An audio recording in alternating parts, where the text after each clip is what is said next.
খবরের শিরোনাম আপনাকে চমকে দিবে, আপনার হৃদকম্পন কেঁপে উঠবে, তারপর পুরো খবর জানার সাহস আপনার নাও থাকতে পারে। নড়াইল সদর উপজেলায় 5 বছর বয়সী এক শিশুর মৃতদেহ উদ্ধার করা হয়েছে।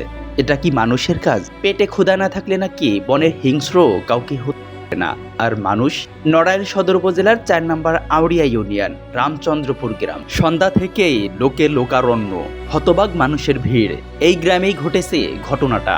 বাসার ভেতর নেথর দেহ পড়ে আছে, তাকে ধর্ষণ পর শ্বাসরোধ করে করা হয়েছে। নিহত শিশুর নাম জান্নাতি, তার বয়স মাত্র 5 বছর।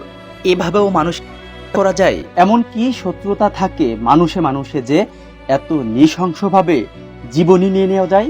শিশুর সাথে কিভাবে মানুষ? এই নিহত শিশু মফিজুরের মেয়ে জান্নাতি।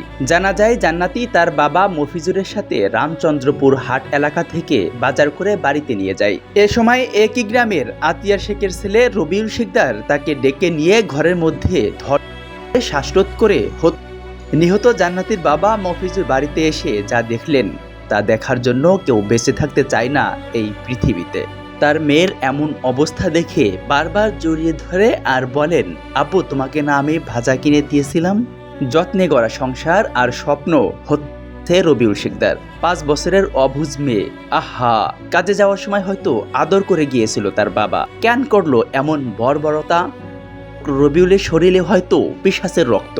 এই ঘটনার পর রবিউল শিকদার পলাতক থাকলেও আজ সে স্থানীয় জনতার হাতে আটক হয়েছে এবং পরবর্তীতে পুলিশে সোপর্দ করা হয়েছে। ঘটনার কারণ বেরিয়ে আসবে, অপরাধীও আইনের আওতায় আসবে, কিন্তু আমরা যে প্রশ্নের উত্তর পাবো না তা হলো, নিষ্পাপ শিশুর মুখে যে সরলতা থাকে সেখানে এমন নৃশংস কাজ করে কিভাবে মানুষ?